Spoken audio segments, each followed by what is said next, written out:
Hi everyone. In this video I wanted to do a book review. The book is Volume 4 in the Learn to Play Go series by Janice Kim. Earlier I did a review of Volume 3, so I'm continuing with that. There's a total of 5 volumes in the series, and just to give you kind of a general overview of the series, I haven't read Volume 5 yet, so I can't say anything about that. But starting with Volumes 1 and 2, it's an introduction to the game from the very basics. So Volumes 1 and 2 cover all of the basic rules of the game and some of the basic strategies and tactics. So they really get you started, get you ready to play. With Volume 3, and I did a review of Volume 3 earlier, the focus really shifts to more how do you play the game, what are the things to keep in mind as you play, and she goes through some example games in there, as well as going through a lot of handy pieces of advice to keep in mind as you play the game. And I thought it was a pretty good book. I gave a positive review to it. You can find that earlier. And Volume 4 sort of continues in the same trend, at least at first. So Part 1 of Volume 4, there's 2 major parts, and Part 1 is called The Middle Game. The Middle Game has a collection of chapters. The chapters are Invasion and Reduction, Battle Strategies, How to Attack, Ideas for Attacking, and How to Take Care of Your Stones. So I think it covers pretty well all the main themes of the middle game. And then Part 2 is actually a little bit different than what we saw in Volume 3 and the first half of Volume 4. This Part 2 has a lot more specific knowledge. So there's, for example, there's a nice catalog of eye shapes in here. So you can find all of the living and dead eye shapes. And then there's techniques for killing, and then there's a very detailed chapter on capturing races, which I also did a couple of videos about capturing races based on the information in the second half of this book. And then the final chapter is co-fighting, and that concludes Volume 4. And then there's a self-test at the end where you can go through it and take the test and see how well you have learned the material. And I think that's actually a very valuable portion of this series, and this book in particular. Volume 3 also had a chapter, a quiz at the end, because it lets you know if you're absorbing the material. It can be easy to kind of skim over it quickly and not absorb the concepts. So I have taken a lot of time going over Volume 4 myself. I did the Volume 3 review. I was just checking the dates at the end of October back in 2016. So it's basically been a year and a half that I've been going over Volume 4. But, I read through it once and I got kind of stuck near the end, and I set it aside, and I didn't get back to it till the beginning of this year. And I went through it at a pace of about 1 week per chapter. So there were 2 parts with 4 chapters each, so a total of 8 chapters, so 8 weeks, about 2 months to go over that book go through the book at a pretty good pace. I think you wouldn't want to do it much faster, because you want to have some time for the material to sink in, and you want to play some games, I think, after you read each part and see if you can exploit some of these ideas as you're learning them. That's my my strategy for approaching these books. So I wanted to give one example from, this comes from Part 1, where she's talking about battle strategies. This is a puzzle here. Let's see, it's Black's turn to move. And there's 2 features of the position that are pointed out here. First is this point A.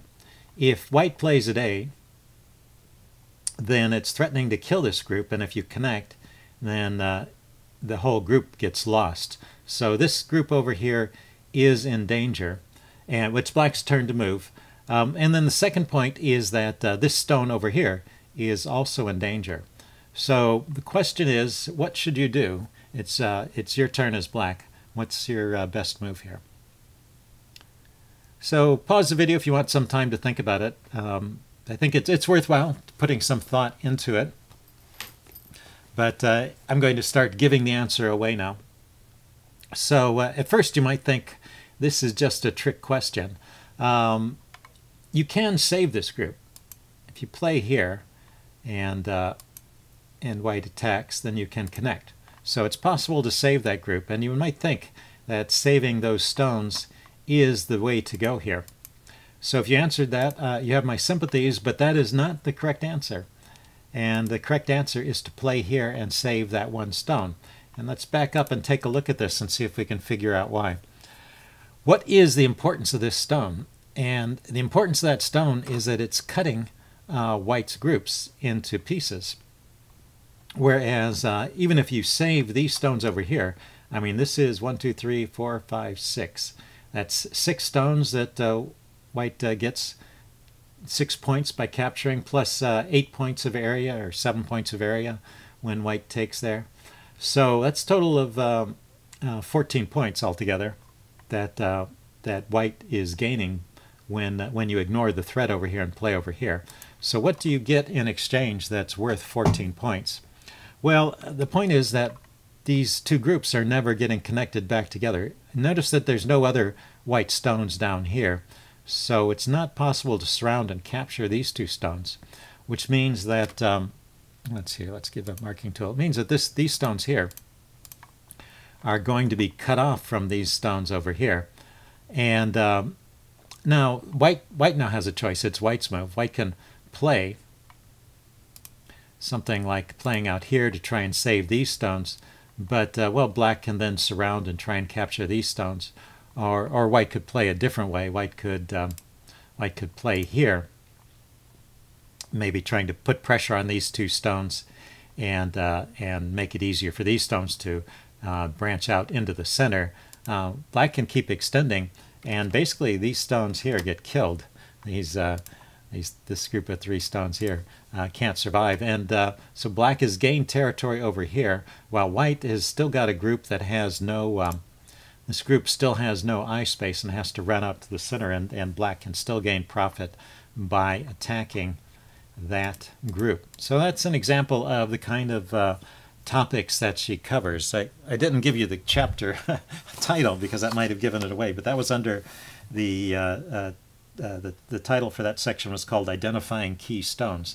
And the point is that if you've got a stone like this is actually a key stone that you want to preserve, even at the cost of sacrificing a larger group sometimes. So I thought that was a pretty interesting point. As I mentioned, that's from the first half of the book. So that's the example of the kind of things that she talks about. And in the second half of the book, like I said, there's a lot of specific information there. I did a couple of videos on capturing races that was based on the information from that book, so from that part of the book. So you can check those videos out if you want to get an idea of what's covered over there. So let's go back. There was one other example I wanted to show you from the book. This is from the quiz section. And so this is, I did the quizzes. Actually, after I did this quiz, I went back and retook the quiz from Volume 3.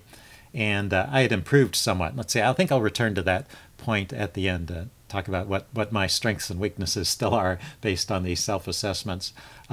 This is from the quiz at the end of Volume 4 here. This is problem 7 in the quiz, and it's black's turn to move. And let's see, if you don't want to spoil this, you can stop the review here if you want to save it for when you do the book. But it's only one problem out of many, so I think it's not too big a deal. So the feature that's pointed out here is that white has these 2 stones that don't quite have enough room to make a base. It's not a 2-space jump here, it's just a 1-space jump, and there's stones on either side. So being black's turn to move, black should look for a way to profit off of attacking this weak group. So what's the best way for black to attack that group? And you can pause the video here if you want time to think about it. Okay, first I'm going to talk about my initial suggestion, which was wrong. I chose this example because I got it wrong as an example of things I still have to learn. So I considered the kick here as a possibility, and then followed by a capping move. And that was my suggestion as to how to deal with this. It doesn't look good to me in retrospect. The thing is that white can probably sneak out like this. Let's see, if I block here, white can extend in this direction. If I block here, white can extend in this direction. So it doesn't seem like it's so easy let's see, if I try to attack, white can connect. If I keep attacking, white can extend and maybe counterattack these stones. You know, there's different things that can happen here. I could have blocked on this side, but the white can extend out this way. Anyway, it seems like these stones can continue to live and maybe even eat into my territory over here if I'm not careful. So the interesting, so the solution here that Janice is recommending is to play the knight's move. And she did in the chapter on attacking mention that knight's moves are a very handy way to attack. And she gives this sequence that white might try to jump out and you can play another knight's move. And then she points out that what black is doing is building this big moyo here. So this is an area that may turn into territory if white tries to jump in here and break it up. You know, there can be a fight here that favors black. So that looks a lot better than something like I don't know, like this, where white tries to break out and starts eating into this territory. And it's just going to be hard to capture that group. It's going to just run somewhere. So, you know, it's often the idea with attacking that you're not so focused on killing the group as you are on trying to use the attack to gain something for yourself. And this is making profit from the attack. I think that's one of the chapter titles or topics. And this is an example of that. And an example of the kind of thing I still get wrong. Okay, so that was the last example. Let's sum it up and talk about the quizzes. You know, I went back and retook the quiz at the end of Volume 3 after I took the quiz at Volume 4. And I did better, but I still got a few things wrong. As I mentioned at the end of the interview of the review of Volume 3, at that time I was tending to miss some big picture items, like noticing which groups are under threat. And you could say I missed a big picture item here. I was focusing on that group and I wasn't thinking about how I could build territory for myself, which is this kind of big picture thinking is really important when you're playing this the large scale game.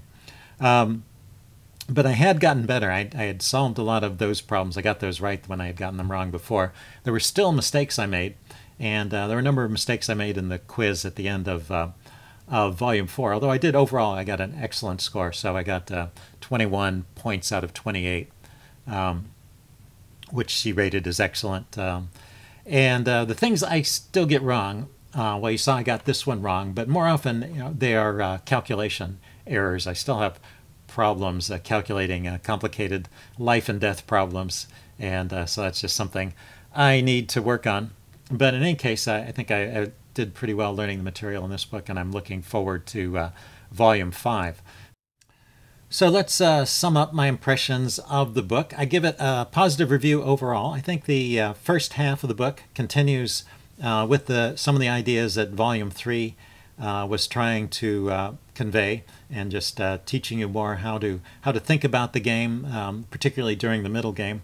And then the second half of the book has a lot of specific information, which I think will be very handy to keep around as a reference whenever you want to refresh your memory about how to count these capturing races with inside and outside liberties and large eye shapes. She has the rule for how many liberties each eye shape counts for, or each size of eye counts for. And then she has a catalog of the different eye shapes, which eye shapes are living and which ones are dead, as well as a nice section on co-fighting. So I'm looking forward to Volume 5. I'm not going to start in on Volume 5 immediately. I'm going to try and play some games using what I've learned from this book, and in particular I want to try and do more with co-fighting. I think I need to learn how to handle that aspect of the game better. But after a while, I'm plan to start reading Volume 5, and then I will give a review of that for you guys when I'm done. Okay, thanks everyone. I'll see you later. Bye.